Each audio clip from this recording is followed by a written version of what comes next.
From CMS Webinars, this is the 68th online webinar produced by the College Music Society.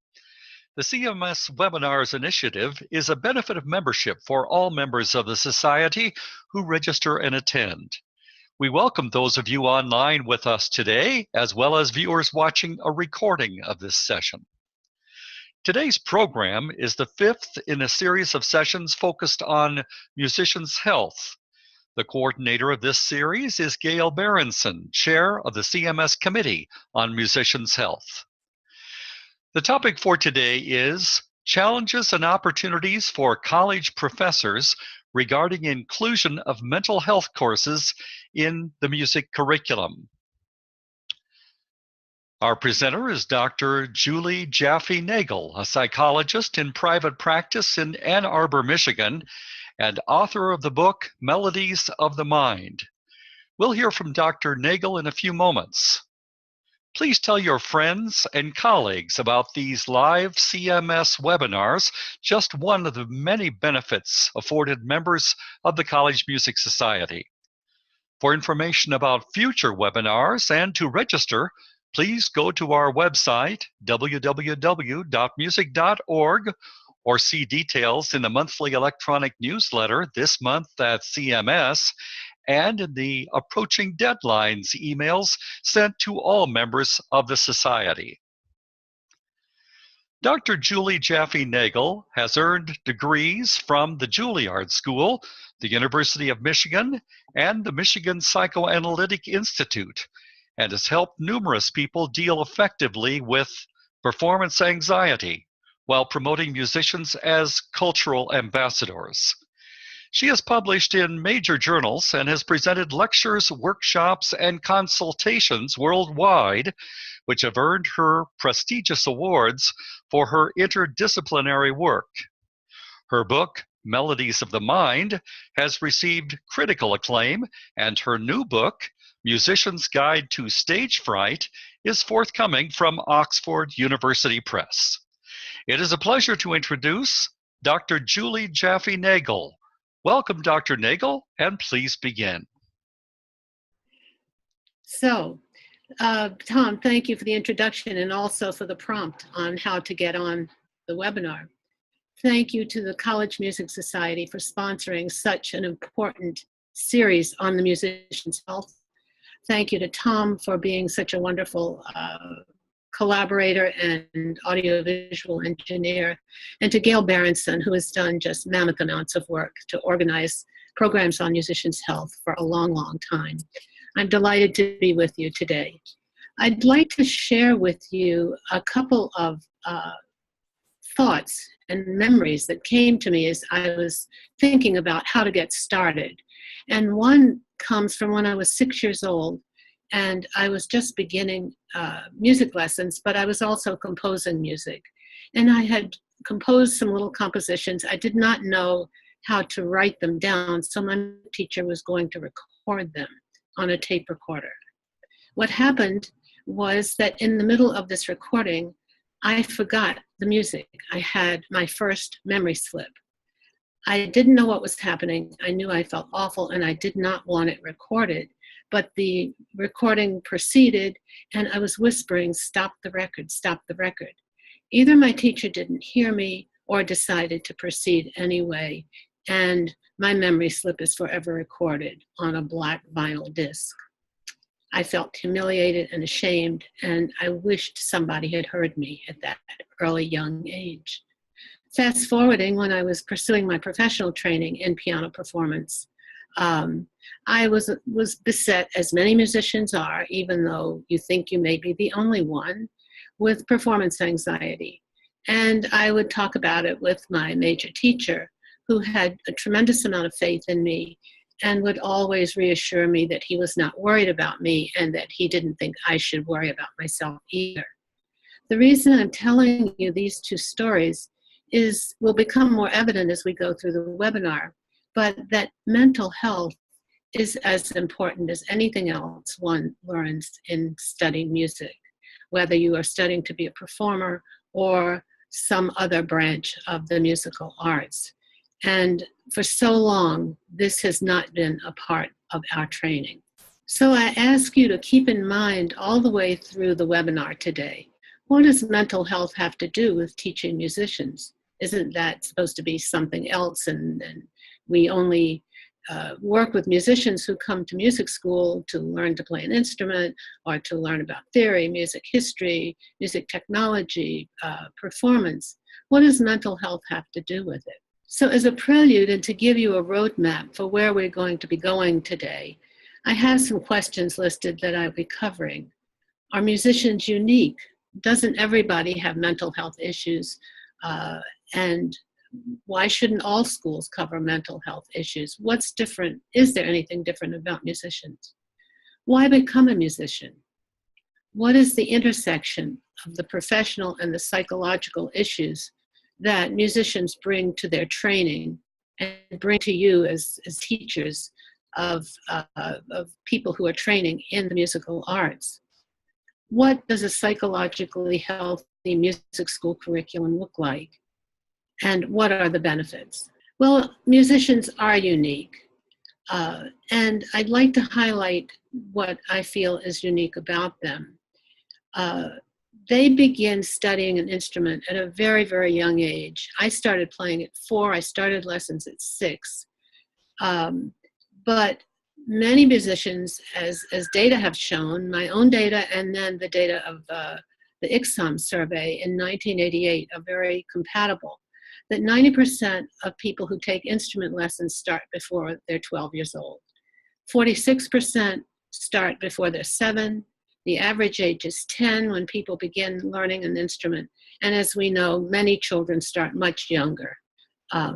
This has tremendous implications for the psychological development of the whole person as well as the musician. And frankly, I don't really know of any other profession that starts training, albeit when you start music lessons as a child, you don't know if you're going to be a serious musician in your adult life. But I don't know of any other profession that has as long or intense a training as does the musician. So keep in mind the implications for the lifelong issues involved and also the very, very young ages and what that will imply in terms of development by the time they reach the School of Music. The other reason that I put up musicians are unique are at the other end of serious training at the university or conservatory or college level.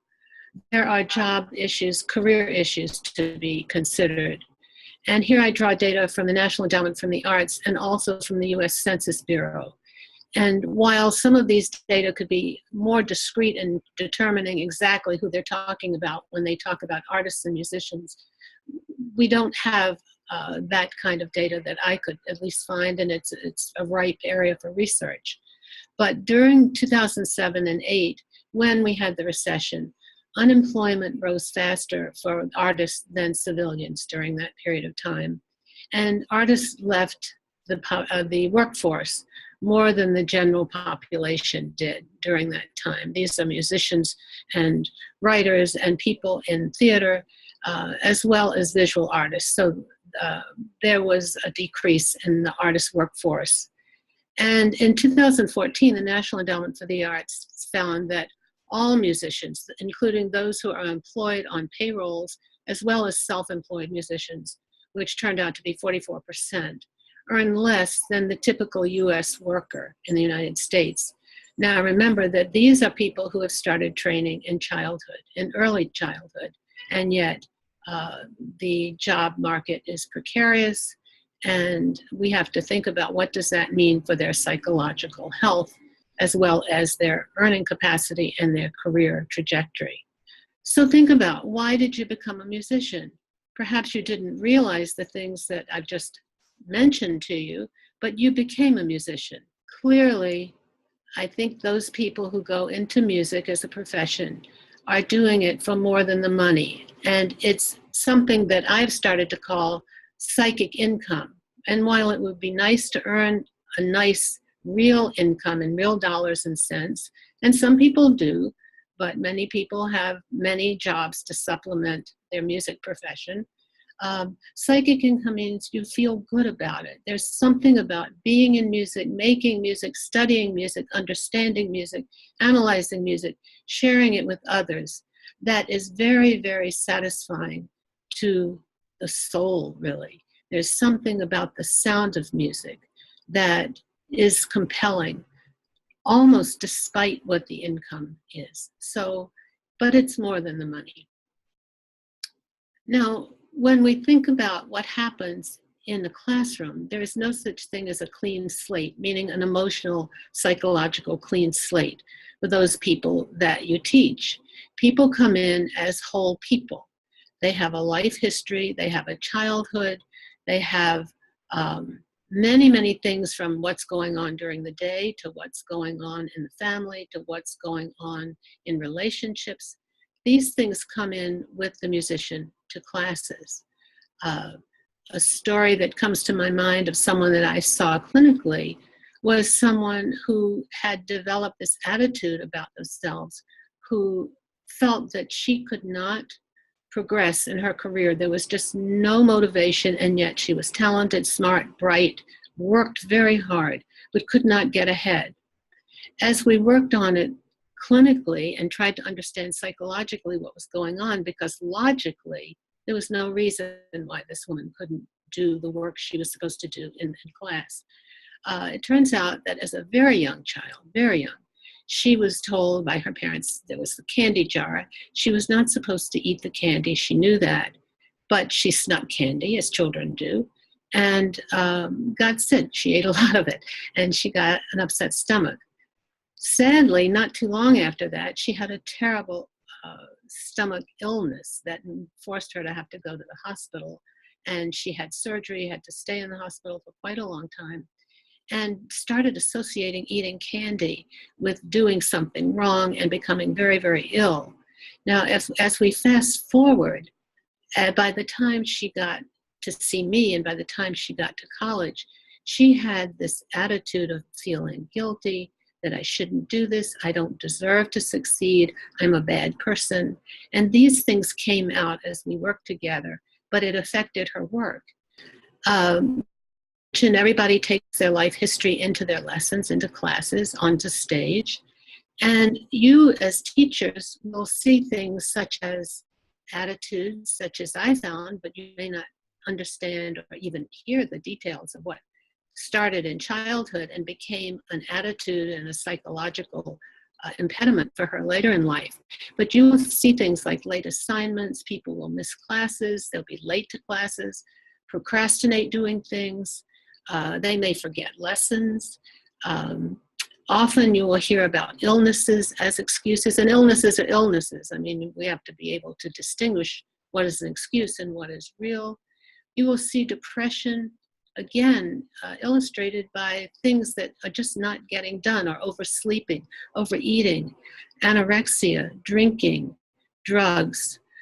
Performance anxiety, of course, is a major issue for so many people in the music profession and everywhere. But again, I refer back to musicians start as young children. So there are particular issues that are embedded in their performance anxiety. But music lessons are truly life lessons, and we need to consider the whole person, the whole life history that comes to you. Now, music teachers have a great responsibility and a great challenge. I see music teachers as the first responders to their students. And after parents, music teachers are perhaps the most important and most frequently seen person in a student's life. Where else do you get a one-to-one relationship with another person? Or if you're in a classroom situation, it's more than a one semester classroom situation very often. You have 4 years of an undergraduate training to have a relationship with the same teachers or familiar teachers. It's a very special relationship that college faculty have with their students. And so you're teaching your students not only a subject or a skill, but attitudes of how to approach the music that they are making, that they are studying, to accompany their attitudes. And you teach a whole person who is greater, as I say, greater than the sum of his or her musical parts. You're teaching a whole human being, and you are typically a first responder to that person. The major point that I would like to emphasize this afternoon is that a person's psychological and musical identity develop side by side and come together or coalesce throughout the lifespan. In other words, the psychological formation of personality and the musical formation of who I am as a musician develop on a parallel path throughout life. And as one gets older and comes through childhood, these two paths develop along, like think of train tracks, they go in parallel ways, and they actually intersect and come together as the child gets older and more advanced in music. So let's go in a time capsule for a few minutes, a very quick going back and then heading forward. But I'd like to illustrate a little bit further about what I mean about that, the psychological birth of a music career begins at birth. Here we have the infant, here we have the parents in the nursery. And if you think about it, the parents are the first audience, the first teachers, and give the first review. However, this review is not a verbal review, and it's not even about music, but the earliest sounds in a child's life, and I would venture to say before the child is born, but certainly after, are nonverbal. The lullabies, the clues that are exchanged between the parents and the child, the gurgles, the laughter, the sounds of the nursery, and that music can speak to the newborn, to the infant, when words obviously are not understandable to the infant. And this in turn leads to a sense of security, of safety, of trust, of control, that you're valued, that someone is there, that someone really cares for you, that someone loves you.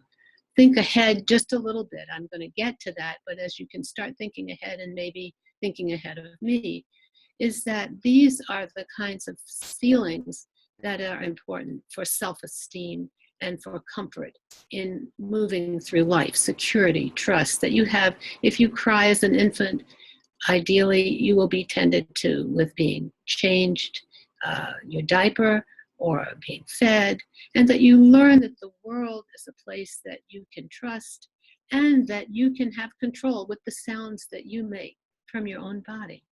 Now, this critical period of infancy sets the stage for a child and later on a young adult and an adult's sense of security or insecurity, depending on how the child is handled or not handled. And it lays the groundwork for the college students' issues from a psychological perspective that you see in the classroom, depending tremendously on how it's handled in the earliest years. I don't want to leave you with the impression that you have to have perfect parenting. There is no such thing. Or perfect teaching. There is no such thing. But there is a sensitivity that both parents and teachers as surrogate parents can develop in order to handle their children in sensitive ways to foster security rather than insecurity. So now we're getting into the child's development. And there is just think of it, if you get on the floor and there's a particular view that you see when you can only be on the floor, you can't do anything but stay on the floor or your bed or roll, turn from your front to your back, but somebody has to pick you up. This is a momentous occasion in a child's life when they can walk and have an upright view of the world. Not only does a child begin to get more independent and learn the famous two-letter word no, which contrary to being contrary, the child is exerting an independence and a sense of I'm me. I'm developing a sense of who I am, and I can be separate from who you are, meaning the parents. I put this up because I think it's no accident that backstages have what they call is a green room. And I think that this harkens from the toddler that you just saw, the child who is getting a sense of his body, that he can control his body, he can control the world, he can very, very powerful. Children that age have magic thinking. If I think it, it will happen. But primarily, the child is getting control of himself and starting to understand the body. And part of this is potty training. And it's not uncommon to hear people backstage talk about, and unfortunately tending to emphasize mistakes rather than the wonderful things that go on, but they talk about the boo-boos, they talk about the accidents, they talk about the drop notes, they talk about, I made a mess with that piece or with that passage or on that exam. It harkens back to this particular stage of development. And this is the person that is eventually going to wind up in one of your classes or in one of your studios. The child starts to get older and can interact more actively with others. The teachers become the audience, who have become now surrogates, as we already said, for the parents. And they get curious about things, about people. They get a pleasure in learning new things and building confidence and resiliency, including around this age a sense of mastery and beginning music lessons. And they interact with peers and performances and juries and competitions, even at very young ages. And they have to start learning with competition and winning and losing and disappointments and resilience and all kinds of psychological issues that you will find coming to music school several years later.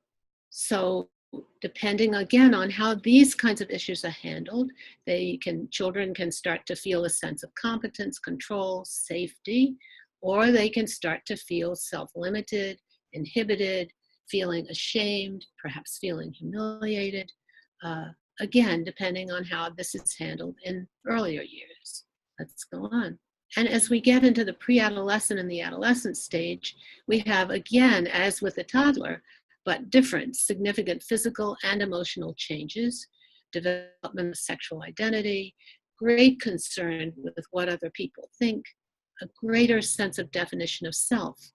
And yet these people, we're presuming in this slide, have been taking music lessons and becoming more and more serious about choosing their life's work in music.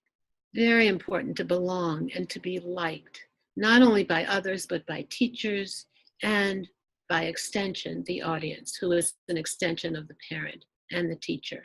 And as we will see, these children who are now young adults have developed a serious relationship with music and with an instrument by this time. The music and the instrument have become a part of who they are, who they think of themselves. They also develop a relationship now with a deeper relationship. They've always had one with the teacher, with peers, with the audience. And they're very concerned with, what do people think of me? Am I okay? And going along with that, people can feel very vulnerable, because what do you think of me? Do I feel secure enough to feel okay with who I am? Think about who you are. What do I do when people, young adults, reach the college and they go into music?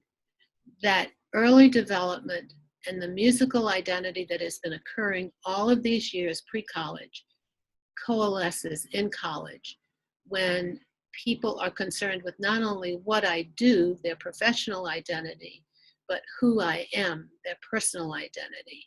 And after college too, there is dealing with, what am I going to do with this training that, as we saw earlier, has a very difficult job trajectory for many of our graduates, and accordingly affects self-esteem when you have put that much energy, effort, money, time, and heart and soul into your career. So here are some thoughts to think about for a healthy musical curriculum. How do we think about training and graduating healthy, psychologically trained musicians? I'm going to go through these quickly because I'm running out of time quicker than I ever anticipated. I think that wellness programs should be required, not optional, in every college and university music school program. They should be multidisciplinary, interdisciplinary, have courses on the psychology of performance from multiple theoretical perspectives, performance anxiety seminars, and referrals to professionals for mental health help when necessary. There should be included in these courses strategies for auditioning, for taking juries, for interviewing. There would be guests and consultants participation, not just from faculty, but from anywhere in the community, or even, I would say, in the world. Include courses in exercise, nutrition, training in how to do outreach, to take what you do out in the community, and to develop mentors both in the music school and outside the music school, so that we can train cultural ambassadors and go out to show that the value of the arts is powerful in society. Interviewing, audition, salary negotiation, how do you do that? Have mock interviews. And I think it's important, very important, to have in-service training for teachers and administrators as part of this overall effort, because teaching and administrators also have grown up from childhood to where they are in their careers now. I think that there are opportunities and challenges. I think that we must diminish and, if possible, eliminate the stigma of mental health treatment. I think that when you make referrals for professional help, it's not only important to do that when necessary, it's critical to do that when necessary. And how to do that can make or break the difference if students need professional help. Anything that is talked about in terms of personal issues with the teacher must remain confidential, unless there is some implication that suicide may be an issue. And believe me, I've seen cases where this is an issue. There are serious problems that have to be taken seriously, and people who teach musicians need to be aware and informed on how to deal with that, even if somebody is only saying, oh, I'm just joking about it. There is no such thing as a joke when that is a potential problem. So I'm not going to go through this list because I see time is very short, but please remember that the ego, the personality, what I'm calling the ego, and musical talent share very parallel developmental pathways and potential pitfalls throughout the life cycle. Musicians have a tremendous amount to contribute in society today. We are living in a very precarious time. And what I like to think about, I don't like to think about it, but I've called it an era of terror and an age of anxiety that Leonard Bernstein has captured in his Second Symphony. And that musicians, above all, can go out with some of the highest ideals and art and contribute to the society they live in, no matter what they do after graduation. So I think we can go through these last couple of slides very quickly, but the benefits, are just immeasurable to develop somebody as an artist, as a musician, as a scholar, to have a positive sense of themselves as a person and as a musician. Someone who has resilience, whose creativity is enhanced by the support and the sense of self-esteem, and the greater awareness of how many options there are in the music profession. There is nothing, I think, greater than feeling a sense of accomplishment and who you are and what you do and what you can contribute and take throughout your music training and afterwards into the world beyond. The same question I started in the beginning that I hope you've kind of kept in mind as we've gone through. What does mental health have to do with teaching musicians? Everything. So I thank you for being with us today. I hope you'll talk about these things among yourselves, with your colleagues, with your students, and I'm happy to try and answer any questions that you might have this afternoon. Thanks, Tom. Thank you very much, Dr. Nagel, for your excellent presentation. And now we do invite anyone online with us today to make a comment or ask a question regarding today's topic. Hi, Julie, it's Lois. Hi, Lois. Wonderful to hear this, and I think it's absolutely brilliant to compare child development with musical development, and it gives a whole different way of looking at how things like performance anxiety may originate. So thank you for this. It was wonderful.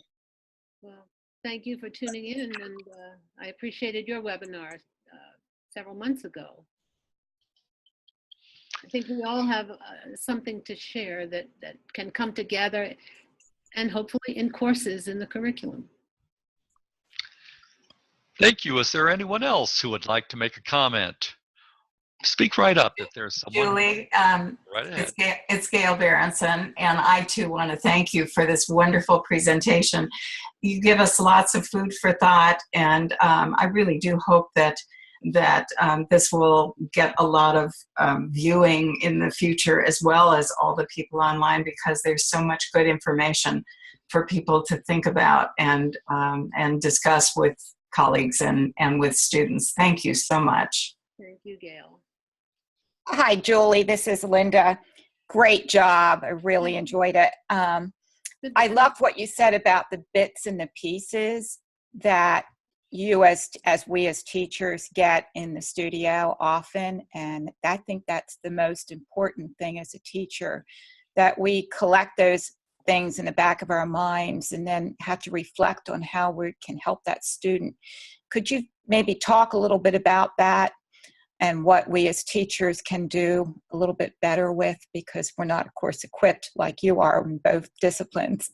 Well, I think that's such a good question, and it's a big question, and I'm over time already. And it's something I take up in the book that's coming out on performance anxiety, the role of the teacher versus or inclusive of the role of the psychologist. And first of all, let me say that I think it's important that boundaries be maintained, that teachers don't try to be psychologists any more than psychologists try and be music teachers. But I think what music teachers have great advantage in doing is listening. You know how to listen. You know how to listen for very subtle things. You know how to observe very subtle behaviors. And I think those are things that can be brought up to be discussed and not to be kind of sloughed over and thought, oh, I just won't pay any attention to that. Let's just get right to the work that we're supposed to be doing. But to think about the student is coming in with something. If you notice something, there is something going on. And to be able to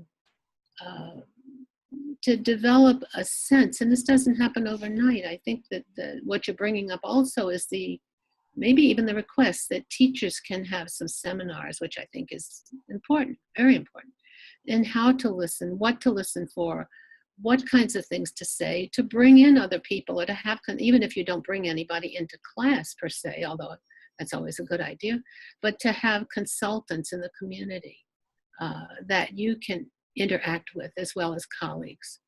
So this is a loaded question. I'd love to talk about it, but I hope that gives you a little bit of an idea. Absolutely. Some ways to think about it. Yeah, big question. Thank you very much. And with that, we've come to the end of our time for today's CMS webinar. We would like to hear from you with your feedback and your thoughts about this session. Please send us a message at webinars@music.org. Archive recordings of CMS webinars are accessible through the symposium.music.org website. There you can simply scroll down to the segment on CMS Forums and click on that title, CMS Forums. From there you can choose to view any of the webinars listed. The recording of this webinar should be posted within 1 week of the live broadcast. 5 weeks from today, we'll present the 6th in our series of webinars titled The Role of Collegiate Faculty and Administrators in Addressing Musicians' Health. On Friday, November 18th, the topic for our CMS webinar will be Vocal Health Protocols in Academic Institutions. Our presenter will be Dr. Emily Martin Moberly from Bucknell University in Lewisburg, Pennsylvania. We hope you'll be with us then and for as many future CMS webinars as your time allows. Our next CMS webinar is Friday, November 4th, when Dr. Donna Emanuel and Dr. Jennifer Sterling Snodgrass will discuss how to write a great proposal community engagement experiences for the 2017 CMS National Conference. This session should be of value to any CMS member thinking about writing a proposal for a national or even an international CMS conference program. If you've not already registered for our next webinar, please log into your CMS account, select CMS Events from the toolbar, and choose CMS Webinars from the drop-down menu. We hope to have you with us on Friday, November 4th. And we're continuing to look for ideas for future CMS webinar topics. As a member of the Society, you're invited to share your thoughts with us for a future webinar or even a series of webinars. Plans are underway for dates in winter and spring of 2017. Send your ideas to webinars@music.org. Thank you for being online with us today, and special thanks to today's presenter, Dr. Julie Jaffe Nagel.